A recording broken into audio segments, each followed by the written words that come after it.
All right, we're back. This is the Edible Valley podcast. We've been away for a few weeks. It is a busy spring and summer in the Comox Valley. Lots to talk about. John, how you doing, mate? I'm doing great. And today we're going to talk about a little convention that I took place at in Niagara Falls. It's exciting. And we got a special guest all coming up on the Edible Valley podcast.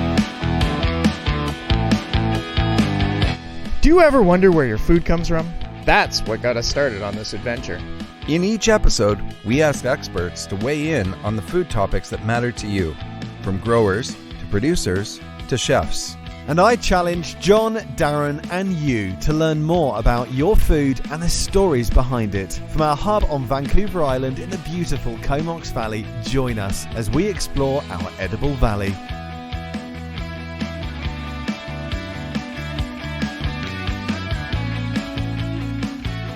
All right, so John, who's the special guest? Let's blow this story right open.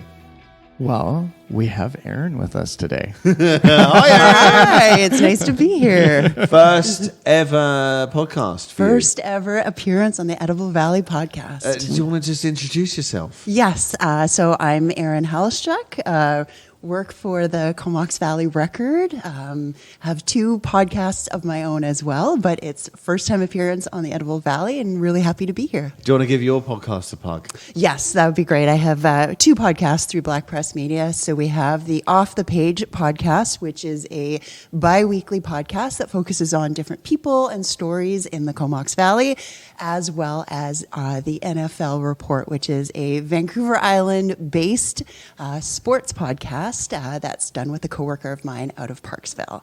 Excellent. Okay, so check those out if you're interested in those things. Now, you've both been on a little trip.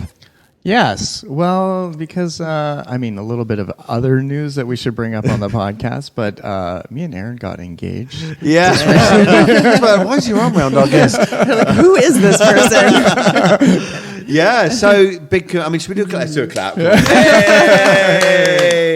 Yeah, so you're engaged, which is very, very exciting. Yes. Who's your MC? Oh, I think we have this... Some guy. Some guy who works on the radio. Just some guy. The podcast, Does some maybe? podcasting. Some guy.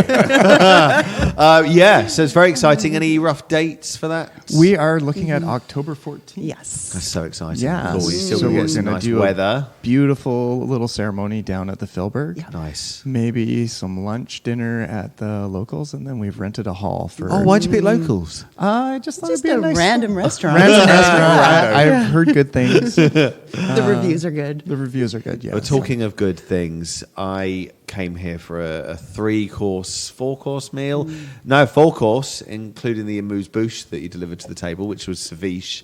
Absolutely delicious. I ate like a 14th century English king. It was all, I was expecting them to wheel some pheasant up to me. I had the napkin tucked into my collar. I came out to the table and saw Will, and I was like, very well played. Yeah.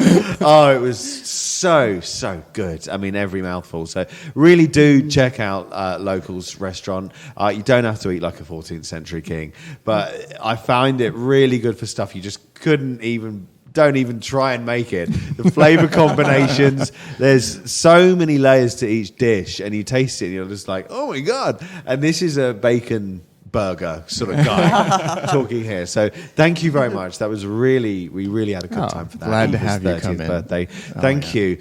So let's talk about this little trip you've been doing. Well, I brought Erin along because she is not the, I don't want to say not a foodie, but not a chef. I have no problems saying that.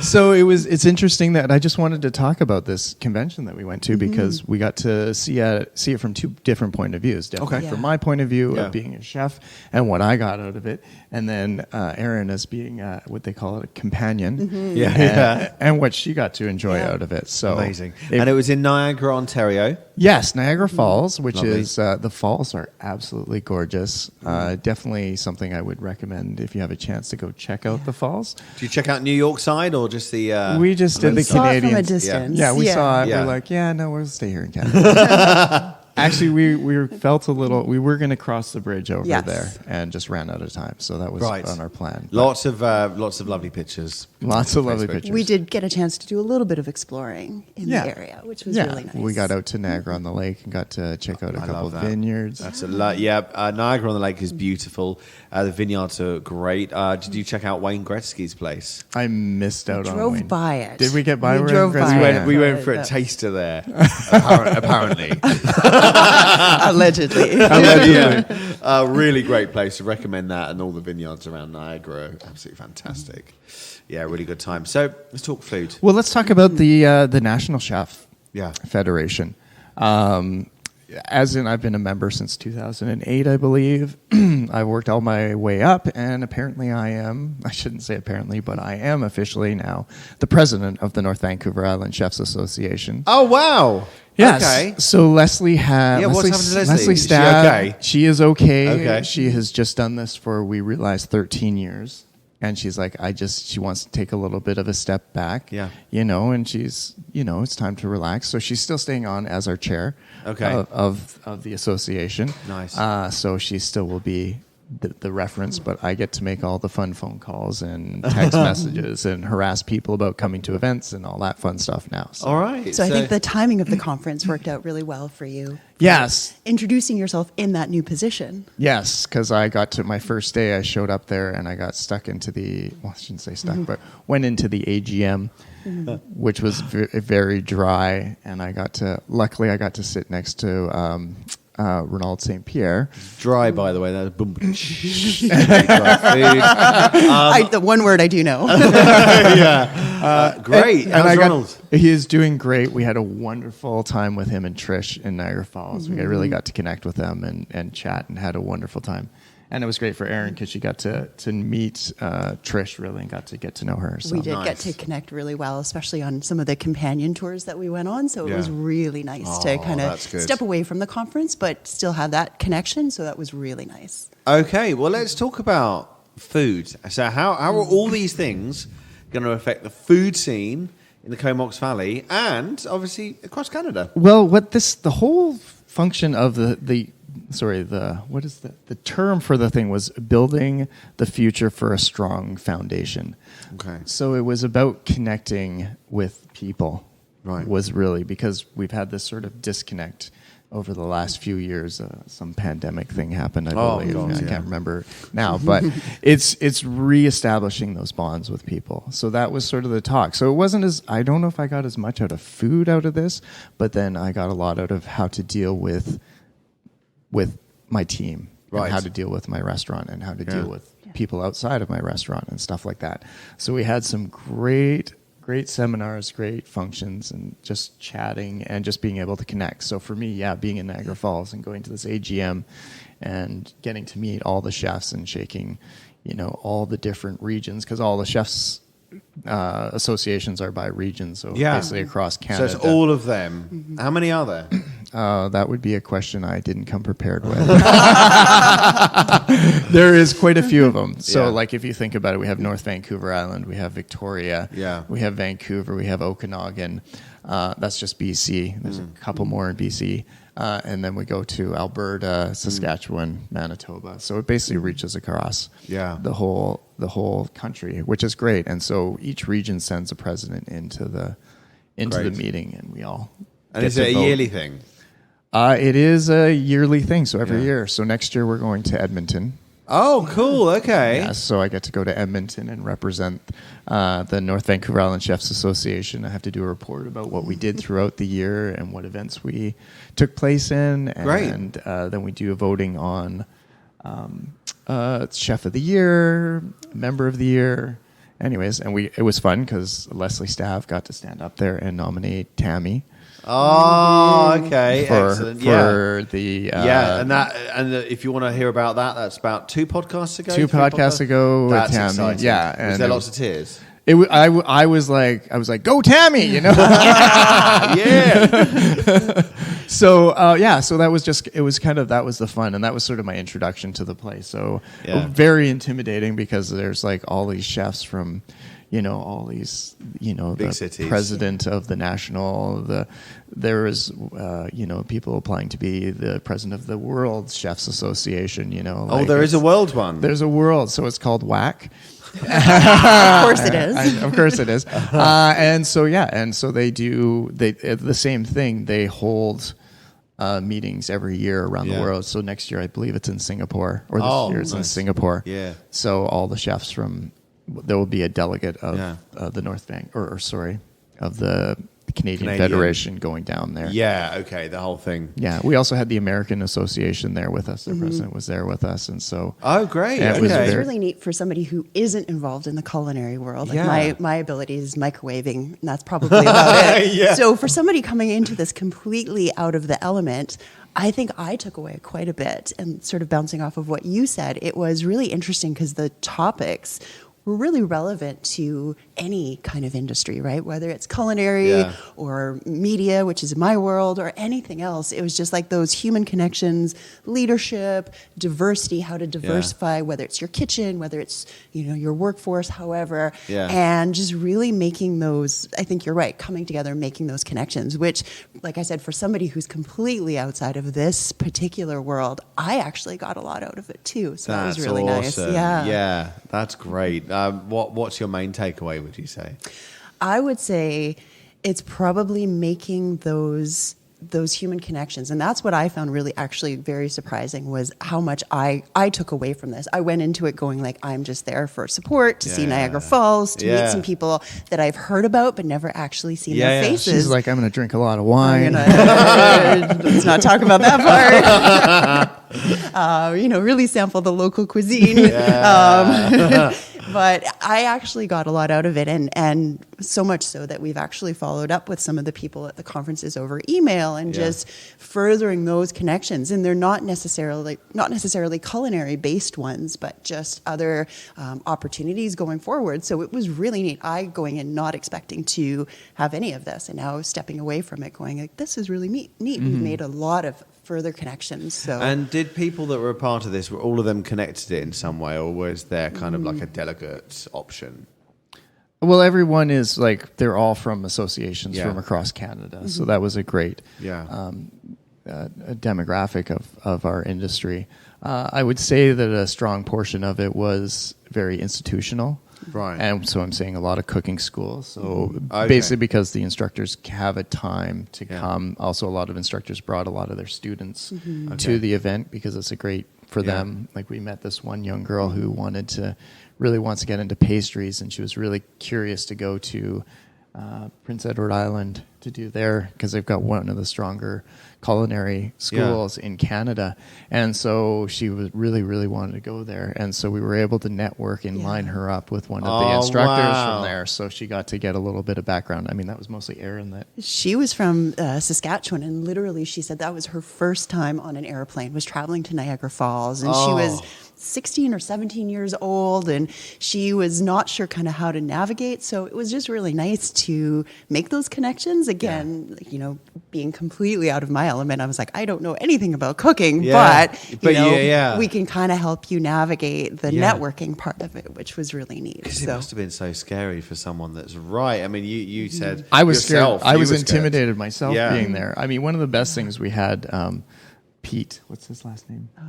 Oh, we're going to totally mess this up. So he was our MC of the event. Erin's going on her phone because they gave us a nice little app that had like all the speakers.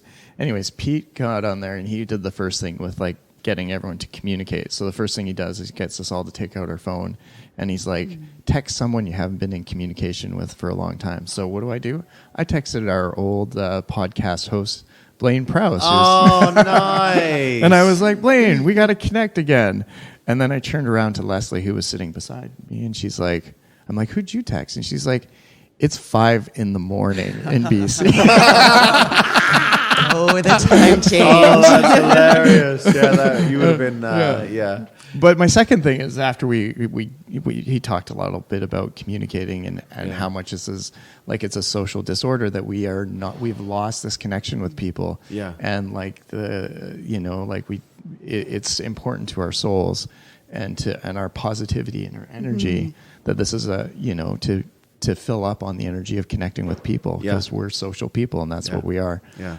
Anyways, but then the next thing was like, turn around and tell someone behind you 3 things about yourself. Oh, jeez. Anyways, this young girl, I turned into was her instructor and we ended up chatting and he told me about how he loves his dog and how he loves his job and it was just a really, really good event. Yeah. Oh, I absolutely love it. I always remembered I went to a Church of England school and in like mass we had to turn around and go, peace be with you, peace be with you. And I think Michael had this, Michael Scott in the office, where he was like, oh, this is awesome. Hi, peace be with you, peace be with you. Just that, connection with people. And just talking to people you might not otherwise is really fun. That was one of the things, speaking of things to take away from the conference, that I was really impressed by. Because, again, I had this sort of preconceived notion that it would be very technical, like you mentioned, or really heavy on like the culinary things, which I think some of it certainly was, but that was something that I was really impressed was just those networking opportunities and the connections, especially for somebody who doesn't have a background in it. And I met other partners and other family that were there to support people who were at the conference and made really neat connections that way as well. It's great because, I mean, all the industries are the same at the very top. It's the same. You get the same characters. It's just talking about different topics. That's right. I mean, I've got my finger in the restaurant and the radio and real estate, and they're all. It's just so interesting that when you're in meetings, it's just completely different, but you get the same characters, and it's quite comforting in that sense. Absolutely, yeah, for sure. I'm trying to think of some of the other things. Like, it's just so many interesting moments. We had the faces of food. So that was talking about the people in the industry and the diversity in the industry and how we did have a moment there where we realized that, we had a panel come up of different ethnicities who have run kitchens and very successful in their careers. And this was a room of, older white men. Yeah. And not a lot of women's. But on one thing, they sort of said, like, it's a little intimidating for them to stand in front of us and preach to us about how we need to be more inclusive with more things. But, the association has gotten more inclusive. And the one thing I realized from this is that I was like, and I didn't get a chance to say it there, which I wish I had, is that this was the people that were there was mostly institutional. And we did a hands up of how many people were from restaurants. And I think there was, of 100 of us, I think 5 of us put our hands up. Oh, really? Yeah. And that's great that you're part of that then. That for locals and for this town, it shows that it's very much on the ground. It's not just people that are institutional in an institution. It's kind of gets out there to everyone. And so part of my feeling is that my kitchen is very diverse. I have a lot of women working in my kitchen, which is amazing. And that's something to say 10, 15 years ago wasn't a thing. I still have a long way to go because I feel some of these people need to be in more of a management position to sort of take effect. I mean, like, hey, I'm just a middle-aged white guy, right? So. But it was an interesting point because I think another person that we spoke to was a student. She was an international student. She was in school in Toronto, and she came to the conference, but she was telling us that she had to pay for everything. She couldn't afford to stay at the hotel, so she had to stay at an Airbnb nearby. And so I think it's sort of opening the doors to those opportunities as well, that those people who want to get into the industry maybe aren't even from Canada. It was really difficult for them to even get to these conferences. And it's the same, I know, in journalism as well. So I think maybe being a little bit more aware to those opportunities too. Maybe not necessarily preaching to the choir, but those who are trying to get in that are having difficulties, whether it's financial or whether, whatever. That was really eye-opening for me as well to see that those exist, those struggles exist as well, because I know they certainly exist in media and journalism, trying to diversify newsrooms and trying to get the people to come to conferences who maybe don't have those opportunities to actually get them to come. So it was nice to see her there as well. Yeah, we also got into a whole debate with the chef who's in charge of the chef de cuisine course, and him just saying, like, we have these amazing chefs from all over the world, but they don't do French cooking. Right. And our whole chef de cuisine program is set behind doing French cooking. Okay. And so it's like we need to modify this program to be like, if you're a Chinese chef or a Japanese chef, I'm using them as because they're some of the best world renowned, right? Yeah. Like for those guys and the talent they have, their cooking styles are completely different, and the techniques they use are different than what they use in Europe. But they are still at the top of the game, and they are at that level of any classically trained French chef. So it's just changing those standards to make it more acceptable to everyone, you know, like and to different cuisines and different regions. Yeah. And I think it's one of the themes that I took away from it was like, just because this is the way it's been done doesn't necessarily make it the right way. Yeah. Or there could be other right ways of doing it. So is it a bit like if I came to Canada and it was just kind of assumed that I'd make fish and chips and that would be my thing? And it's a bit like, well, why can't I do, Brazilian food? Why can't I do French food or in this certain style? I like that because you might look at someone who's from China and go, well, they're going to be making Chinese food, but why? Right. If they've got the talent, you just feed that through into something different. Absolutely. If they were born there, it's quite natural that they would have a speciality in that area. But why not expand to an area that the sky's the limit, not just one small part. Right. And then just the ability to bring infusion into cooking. Like that's been my entire career, is taking different flavors. Yeah. As you said, when you came in here for dinner the other night, we infuse these flavors to create these beautiful dishes. Yeah. And a lot of those flavors aren't. It was the scallops I'm really... Well, they've got good coconut in them, right? Yeah. So it's like not a European flavor, right? Yeah.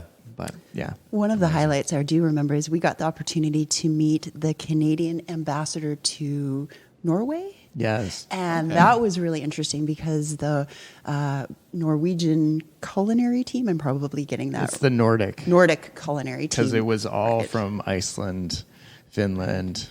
Sweden, Finland, yeah. Denmark. Thank you. Yeah. They were sometimes Greenland. Sometimes.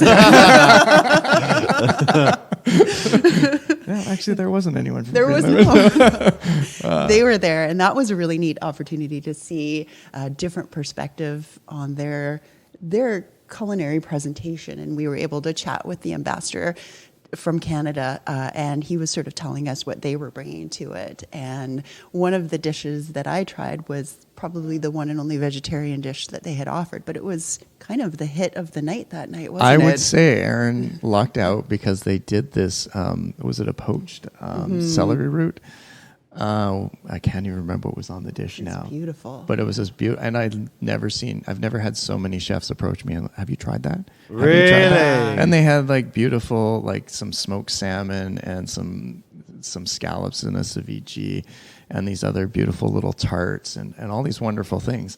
But then, we got to that one was just like, it was just beautiful. It's just well presented and just elegant. So, and it was funny that the ambassador was like, that was my least favorite. Yeah.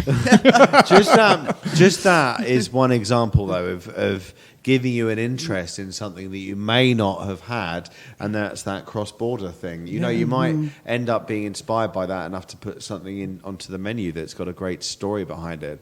I know that just me coming in here took me off the regular burger trail that I tend to find myself on. Yeah. And now, when I'm in a nice area, a nice restaurant, I'm going to be very excited. Like, right, looking forward. Maybe I'm a bit of a foodie now, But it was a great experience. Yeah. Well, I liked about the Nordic team too is they also did. You missed this one, but they did a sustainability conversation, and it was great because they were like, "Look, sustainability is, recycling, reducing, reusing." They said it's also the sustainability of your work environment. Yeah. Mm-hmm. So they were looking at they had been looking at changing how their restaurants work. Yeah. Like there was one girl who was from a Michelin star restaurant and they only work 8-hour shifts. Right. Which is traditionally with kitchens as 14, 15 hours, blah, blah, blah. Let's kill ourselves. Yeah. And they're like, no, this is not. We have an early shift and we have a late shift. And I was actually impressed. I'm like, it's the same shift I use at my work. And that was something that was passed down from Ronald. So. And that's not always the case. Even in the UK, I'd arrive, I was a restaurant manager for a while there. I'd arrive at 9 in the morning and I'd leave at 11 at night. Right. Yeah.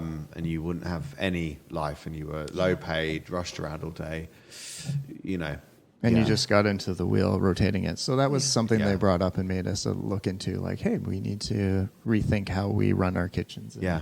And if we're to be stable and sustainable, we just have to work this way. So Great. I do have to say one funny stereotype about the Nordic team was we met one of the people in the elevator in the hotel, and he was carrying a bunch of charcuterie boards, and we're like, oh, what's this? He goes, I'm returning them to IKEA. Great. he's like, they're super supportive of us. I was like, well played. Wow. Oh, I love that. I actually really love stereotypes. Sometimes. Awesome. Well, thank you very much. Is there anything else You know you've what? got to I'm just mention? going to ramble off some of the other things. Like, do. we just had like Miscellaneous. so many great. Like, I have to bring out a shout out to Team Canada and Junior Team Canada, who made all our food there, as well as the hotel, which did our lunches and breakfasts. That every morning they put a big breakfast buffet for us. Which we had to be Nice. there first thing in the morning, and then they put a lunch out. But then, like, all the industry would also have food out there, so as well. So, but yeah, the Team Canada and the junior team both put on like great spreads for us and did some big dinners, as well as some gala dinners and stuff like that, which were incredible. And we were able to see a member of your local team. We had Macy, who was with us, and she was working up a storm. The poor girl had her head down the entire time. We're going to be doing an episode with Macy and Great. actually a couple of the women of locals here in a bit that have just done a bunch of training with us. So Okay, I want to talk excellent. about it. And they're all award winning. Like, I've literally got the best crew right now. And I know some of them are moving on, but right now it's just incredible to have these three with me. So And right in the middle of the summer. right in the middle of the summer. Yeah. So that's awesome. What else? There was a whole bunch on just some different cooking texts, mixology, mocktails. We did a big talk about cannabis. Nice. And that was Okay. quite interesting. And doing cocktails with cannabis. Oh, wow. Which was like taking mocktails and adding a little bit of marijuana, I guess. Yeah. I'm totally THC to it, something, and then and just the experience you can have that, and doing food pairing dinners with that. Yeah. Maybe not my cup of the tea, maybe not something you'll be getting at locals, but it was just an interesting Start way. any rumors. Interesting way to do that. So it was great time. We had such fun. I think we both took a lot out of it. We both came back pretty pumped. Yeah. And being in Niagara Falls was beautiful. Walking. It's a very special Yeah. place for It sure. is. Yeah. It is. We need to get JP and Colin here. JP is our mixologist from the Atlas. Oh, yeah. And Colin is a wonderful new barman. He's got many fingers in many pies. Yes. And he's just goes the extra mile. We were talking about him last night. At an event. Yeah. Oh, Colin. Yeah. With James. Yeah. Yeah, he's pretty well renowned. Yeah. He was actually called in my radio show on the weekend, pretending to be someone else, talking about, can I say this, pubic hair toothbrushes. Oh, And I interesting. was like, brilliant, thanks. And then he showed me the messages, and I was like, you bastard, that was you. But no, he's a bit of a legend, and he really goes the extra mile. He's the king of pranks in the workplace. I'll be serving a table, and he'll walk up to me and go, there you go, just hand me a cucumber or something like that, and then walks off, and I have to explain it to customers who are wondering what on earth is going on. You'd be like, I have no idea. He doesn't even work here. All right then. Well, thank you for that. Was a really good one. We will be back soon. We've got lots of people we want to interview coming up. We are going to get someone from the Atlas. Loads of people from the Atlas actually. We've got a couple other farmers. I've got my little dream team here to talk about what it's like to compete and do an apprenticeship underneath me. Great. That's an awful. Oh, Yeah. I'm going to listen to that one. No pressure there. Yeah. So, chef, you're the best. Because I haven't signed any paperwork yet. Awesome. All right. So plenty more still to come this summer, 2023 on the Edible Valley podcast. I want to thank Erin for coming on cheers. and talking with us. Thank you for having me. And why don't you spit out some of the details for your podcast again. Our podcast. Yes. So we are finally restarting our one podcast, the NFL Report. We were on a bit of a hiatus, but now we are coming back. So every second week at blackpressmedia.ca or the Comox Valley Record.com or wherever you download your podcast. You can get that there. Nice. Okay. And let's also give a little plug because it's just come out. Well, it came Yes. out last week because this will be going up. The Trio magazine. Yes. So I'm also the editor of our quarterly magazine in the Comox Valley called Trio Magazine. And the edition that just came out, our summer edition, actually has a very special connection to the culinary world. It's our culinary edition. Great. So we do have a supplement on some local restaurants, including locals. Nice. And we do have some stories as well. The timing worked out really well on a couple of culinary gems in the Comox Valley, including Austin, who is one of the chefs here at Locals. You need to follow him on Facebook, ADT Yes, Music. absolutely. Yeah, he's really. Oh yeah, he did make our theme music for the beginning of this Oh. episode too. Oh, did he make There that? we go. Yeah, that He's was so awesome. talented. Look at that, a full circle He's very moment. engaging and funny on Facebook. Like I always He stop on his is. videos. Yeah. He is He is very really- fun. He's an excellent, talented singer. And songwriter. But he's very when he dances, it just gets me every time. Just makes you giggle. Yeah. And we also have a story on Tammy, who I know was a guest on the podcast not too long Yeah. ago as well. So we have a little Yeah. feature on all of her work with her students through SD71 It's and almost like a what written she's done. version of this. Absolutely. yeah. I'm so excited for her. She's just moved on to a new position where she's taking care of all the apprentices in the Comox Valley, I believe. Yeah. Yeah, and so it would be amazing to have someone who has got a cooking background within her that's going to help promote the industry within Love it. it. And is so well connected as well. It's so well connected to all the chefs and all the restaurants in town. And so it would be nice that these people who want to get into this field at other schools that aren't at Marcus Isfeld, Yeah. where she is, will have an opportunity to get into this profession. And I think this area, North Island, is very special for food. I think we have the potential for being a bit of an outline of how other people. It almost seems like we should do a podcast about this area. Yeah, we should. What? Focusing on this area. Awesome. All right. Well, it's been a.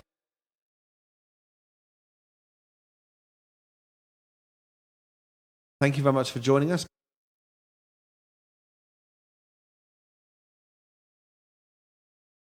All right, there we go. And that wraps up another episode of the Edible Valley podcast. Thanks for tuning in, and a special thanks goes to the local businesses that help support our podcast. They make it possible for us to showcase your local food community. We'd love you to follow us on your preferred social media at Edible Valley, where you can check out our blog, find recipes and tips, behind the scenes, and of course keep a lookout for where we are going to turn up next in your Edible Valley.